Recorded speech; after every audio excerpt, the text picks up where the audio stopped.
Hi, my name is Nicole Zizzi.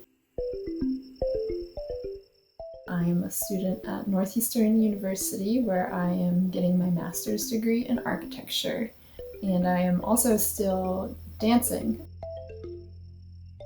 I have a company of my own that I run with a business partner and friend of mine. A little about me: I have been through a lot in the past 4 or 5 years. In 2016, I started having some hip pain that went undiagnosed for about a year and a half. And as a dancer, that was really hard for me. I lost my coping mechanism, which is dancing, and that has always been a huge part of my mental health toolkit. And my hip was in so much pain that I couldn't do that. I finally ended up getting a diagnosis of hip dysplasia. It was actually the week of my first ever production with the company. That week I also had a surgery, and it was a second surgery to remove a kidney stone that was stuck in a pretty dangerous location. The day of our opening night for our first show with my dance company, I got a call from my family that my dad was diagnosed with stage 4 glioblastoma, which is a pretty fast-acting brain cancer. And then I was starting grad school 2 weeks later. I was a little bit worried.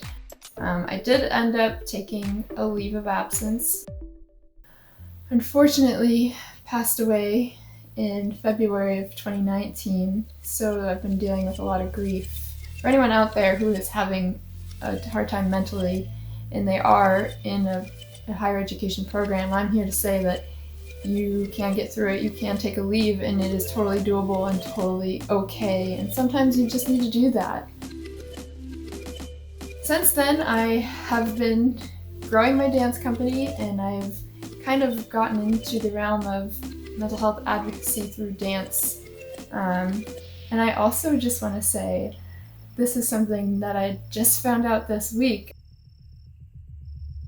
I had been having a hard time with the schedule changes of remote learning and quarantine and everything with the pandemic that everyone is struggling with, and I knew something wasn't right. So I ended up finally being able to get insurance coverage for a neuropsych eval, and found out that I'm also autistic, and this is a new identity for me, and I'm really excited to be exploring it and learning more about myself as I am also sharing my journey with the world here.